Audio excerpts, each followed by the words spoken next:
말씀을 듣는 큐티 김정희 목사입니다. 오늘 말씀은 사사기 6장 25절에서 32절까지의 말씀입니다. 하나님 아버지, 말씀과 현실의 간격을 넘어설 수 있는 믿음이 있게 하옵소서. 예수님 이름으로 기도합니다. 아멘. 기드온 사사의 이야기는 크게 세 부분으로 나누어져 기록되어 있지요. 첫 부분은 사사 기드온이 큰 용사라는 정체성을 하나님으로부터 듣게 되는 이야기고요. 그리고 두 번째 이야기는 기드온이 바알 신상을 부수고 양털 표징을 구하는 이야기입니다. 그리고 세 번째 부분은 기드온이 용사 300명과 함께 미디안을 한 사람 치듯이 전쟁에서 승리하는 내용이지요.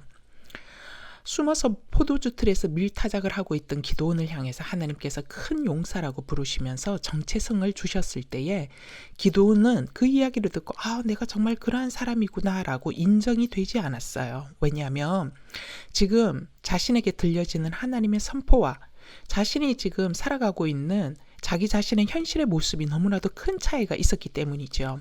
하나님의 사자가 너가 미디안 사람을 한 사람 치듯이 할 것이다 라고 말씀해 주셨어도 기드온의 현실은 미디안 사람이 무서워서 지금 포도주 틀에 숨어서 밀타작을 하고 있는 모습이었기 때문입니다. 우리들도 그렇지 않습니까? 예배당에서 하나님 말씀을 들을 때는 정말 모든 어려움을 말씀 하나로 이길 것만 같고, 기도할 때는 정말 모든 것에서 승리할 것만 같아도 막상 현실에서 강력한 미디안을 만나면 이것을 이기는 것은 정말 불가능한 일로 여겨지는 것이 사실 아닙니까?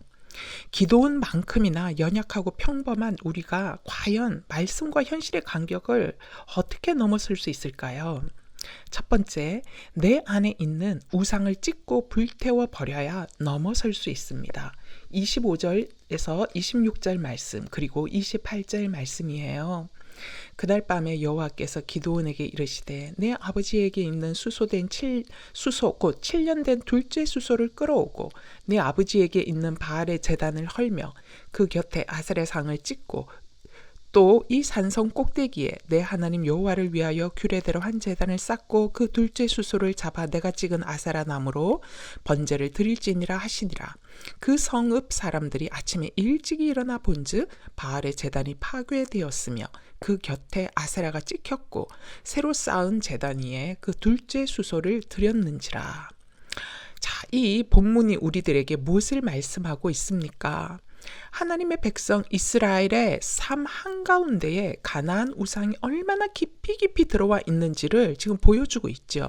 심지어 일반 가정 안에도 바알과 아세라상을 세워놓고 제단을 만들어 섬길 정도로 지금 이스라엘 백성들 안에 우상 숭배가 심각해졌음을 보여주고 있죠. 바로 이것이 이스라엘 백성들이 외부 가나안 세력들에 눌려서 눈치 보며 살게 된 근본 원인입니다. 이스라엘을 이토록 고통스럽게 만들고 있는 것은 미디안이라는 외부 세력이 너무 강해서가 아니라 이스라엘 백성들 자신들 안에 있는 우상들 때문이었습니다. 자, 이런 영적 상태는 하나님의 부름을 받고 있는 기드온 집안도 예외가 아니었음을 본문이 보여주고 있습니다. 그래서 하나님은 미디안의 손에서 이스라엘 전체를 구해내기 전에 먼저 기드온 자신의 가정 안에 깊숙이 자리 잡고 있던 우상 숭배의 잔재를 부수라고 말하고 있는 것이지요. 이스라엘을 압박하는 미디안을 이기기 위한 첫 번째 스텝이 내 안에 있는 우상을 찢고 태워버리는 번제의 예배를 드리는 것이기 때문입니다. 여러분은 어떠세요?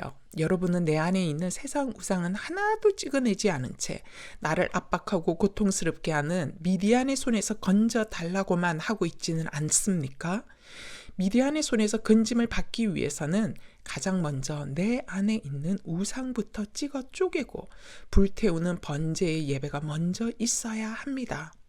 그럼에도 아까워하거나 혹은 제거하면 망할 것 같은 마음 때문에 붙들고 있는 이유가 잘 살아보고 싶은 미련 때문은 아닌지요. 사실 따지고 보면 이스라엘 백성들도 다 자식 키우며 잘 살아보겠다고 하나 둘씩 가나안 땅의 문화와 가치를 살아가는 방법들을 허용했을 겁니다. 하지만 잘 살아보겠다고 하나 둘씩 허용한 것이 그만 아예 가나안의 가치관과 삶의 모습으로 변질되게 한 것이지요. 그래서 결과가 좋았으면 좋겠지만 이스라엘 백성들은 자신들이 애써서 농사지은 모든 수확물을 매년 미디안 사람들이 떼를 지어 와서 다 빼앗아 가버렸습니다. 잘 살고 싶어서, 잘 살아보고 싶어서 세상 우상을 섬기며 세상 방식을 따라 살며 세상을 붙들었더니 나보다 더 힘센 세상에게 다 빼앗겨 버린 것입니다. 신명기 6장 24절에 여호와께서는 우리에게 그 모든 규례를 지키고 우리 하나님 여호와를 경외하라고 명령하셨다. 이는 우리가 항상 번창하고 오늘과 같이 우리를 살아있게 하시기 위함이었다라고 기록하고 계세요.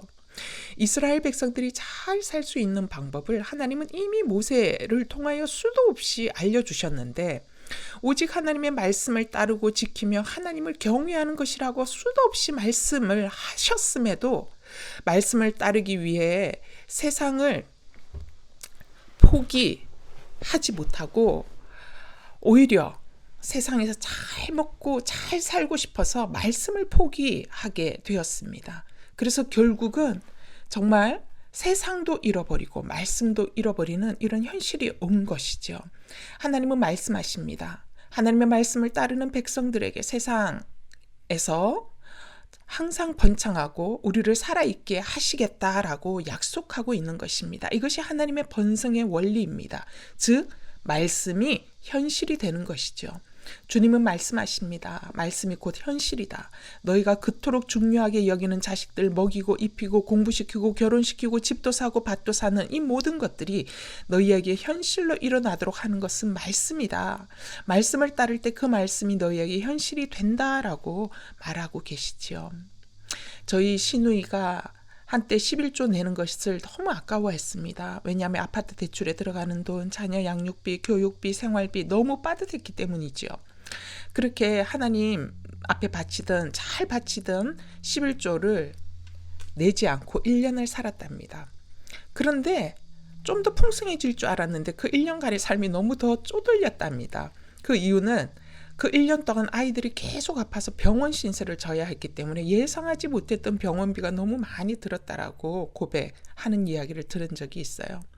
그러면서 저희 신우가 그렇게 얘기했습니다. 사실 모든 것이 하나님이 주신 건데 내가 땀 흘려 본 돈이니까 내 돈이라고 여겨서 아까워했던 것을 회개하게 되었다면서, 그래서 그때부터는 아예 가장 먼저 하나님께 드릴 것을 떼어놓고 생활하고 있다라고 고백하던 기억이 납니다. 묵상 질문이에요. 내 안에 숨겨둔 우상 제단은 무엇입니까? 나를 고통스럽게 만든 것이 외부의 어떤 사람 때문이 아니라 내 안에 있던 세상 우상 때문이었음이 인정이 되십니까? 말씀과 현실 사이의 간격을 어떻게 하면 넘어설 수 있을까요? 두 번째, 바알을 맞서는 자로 살 때 넘어설 수 있습니다. 27절 말씀이에요. 이에 기드온이 종 10사람을 데리고 여호와께서 그에게 말씀하신 대로 행하되 그의 아버지의 가문과 그 성읍 사람들을 두려워함으로 이 일을 감히 낮에 행하지 못하고 밤에 행하니라. 32절 말씀, 그날에 기드온을 여룻바알이라 불렀으니 이는 그가 바알의 제단을 파괴하였으므로 바알이 그와 더불어 다툴 것이라 함이었더라. 기드온이 바알 신상을 부숩니다. 소심했던 기드온은 이 일을 모두가 보는 대낮에 하기에는 마음에 부담이 있었는지 아무도 보지 않는 밤에 행하지요. 떠들썩하게 했던 조용하게 했던 간에 중요한 것은 하나님께서 말씀하신 대로 순종했고 기드온은 바알과 맞서 싸우는 자라는 여룻바알이라는 별명을 얻게 되었습니다. 한 사람 기드온이 자신의 가정 안에 있던 바알 우상을 쪼개어 불태우는 작업, 즉 나는 죽고 오직 예수로만 사는 인생이 되는 삶을 살기 시작하자 미디안을 쫓아내는 역전의 사건이 시작됩니다. 이것을 우리는 이번 주 큐티 동안 계속 보게 될 것입니다. 기드온은 출애굽의 기적을 알았던 사람입니다. 그러나 그것은 출애굽 때 일어난 기적이지 자신에게 일어날 수 있는 일은 아니라고 여기면서 성경 말씀과 현실의 간격 속에서 살았지요. 그러나 이제 곧 말씀과 현실이 하나이구나라는 것을 경험하기 시작합니다. 이것의 시작점이 기드온 안에 있던 우상 바알을 제거하는 것에서부터 시작되었습니다. 기드온이 바알을 맞서 싸우기로 결정한 때부터인 것이죠. 그랬더니 기드온이 용사가 되어 미디안을 이깁니다. 여러분 어떠세요? 우리는 성경을 읽을 때 은혜는 받지만 말씀을 실제 삶의 원리로 가져오지 못하는 것은 말씀은 말씀이고 현실은 현실이다라는 이분법적 신앙생활을 하기 때문입니다. 그런데 이런 이분법적 신앙관을 더 깊이 들여다보면 하나님을 따르는 것보다 세상에서 높아지는 것을 더 사랑하고 있기 때문이지요. 세상 우상을 섬기고 있기 때문에 말씀을 따를 수 없는 것입니다. 하나님은 말씀하세요. 세상을 이기려면 세상 바알과 맞서 싸우는 여룻바알이 되어야 한다라고 하십니다. 매일 내 안에 어느새 들어와 있는 세상 바알을 찢고 부수어 말씀을 선택하는 순종이 있는 자만이 말씀이 세상의 꾀와 권세를 이기는 능력임을 체험할 수 있습니다. 묵상 질문이에요.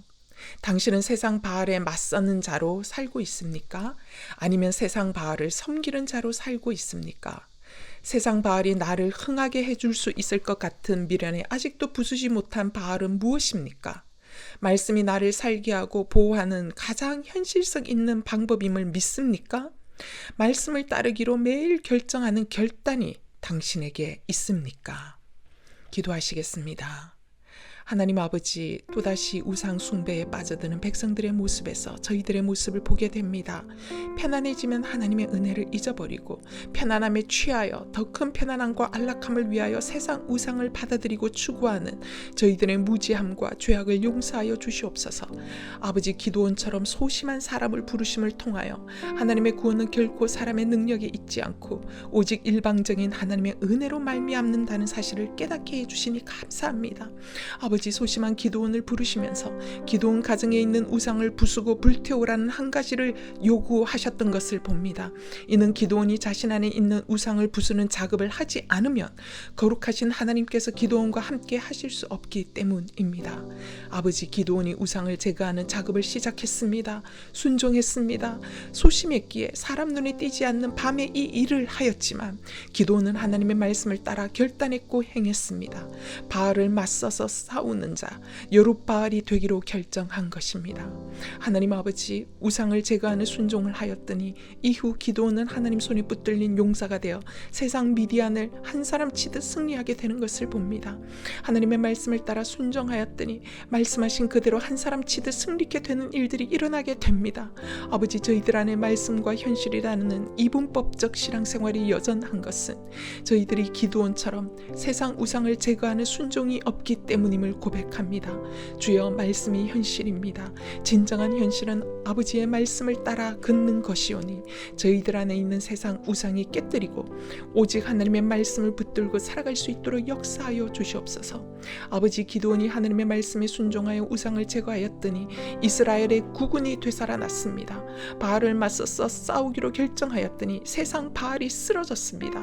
주여, 우리가 이 일 저 일로 고민에 빠져 있을 것이 아니라 우리 안에 하나님이 주인 되지 못하게 만드는 세상 우상을 버리고 오직 하나님을 주인 삼아 하나님의 말씀을 따라 살기로 결정하게 하옵소서. 그럴 때 가장 먼저 우리가 살아날 것이며 가정이 살아날 것이며 대한민국이 살아날 것입니다. 아버지, 기도원의 이야기가 저희들의 이야기가 되길 원합니다. 주님, 하나님은 대단한 사람을 들어 사용하는 것이 아니라 부족하고 연약한 사람일지라도 세상 우상을 버리고 하나님만을 붙들기로 결정하고 걸어가는 사람을 통하여 구원의 역사를 만들어 가시는 분임을 봅니다. 주여, 그렇기에 나 한 사람이 하나님 앞에서 말씀을 따라 걸어가는 순종이 얼마나 중요한지를 깨닫게 되오니 오늘도 세상 논리와 가치관과 힘으로 우리를 흔드는 세상 바알 앞에서 오직 말씀을 따라 살아내는 기도원과 같은 결단과 순종이 있는 하루 되도록 기름을 부어 주시옵소서. 우리 주 예수 그리스도 이름으로 기도하옵나이다. 아멘.